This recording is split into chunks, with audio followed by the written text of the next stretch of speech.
ভারত ও পাকিস্তান দুইটি পারমাণবিক শক্তিধর প্রতিবেশী দেশ।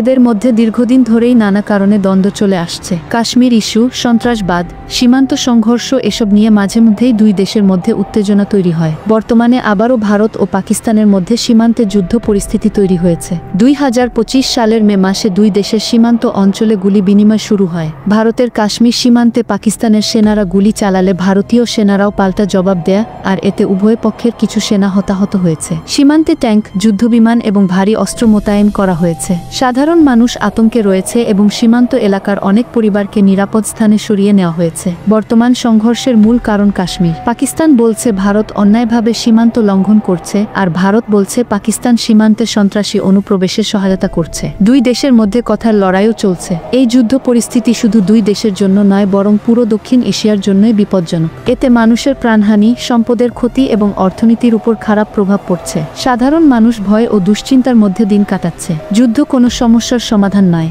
ভারত ও পাকিস্তান যদি শান্তিপূর্ণভাবে আলোচনার মাধ্যমে সমস্যার সমাধান করে, তাহলে দুই দেশই লাভবান হবে। জাতিসংঘ ও অন্যান্য বিশ্বশক্তিগুলোর উচিত এই সংকট মিটিয়ে আনার জন্য উদ্যোগ নেওয়া।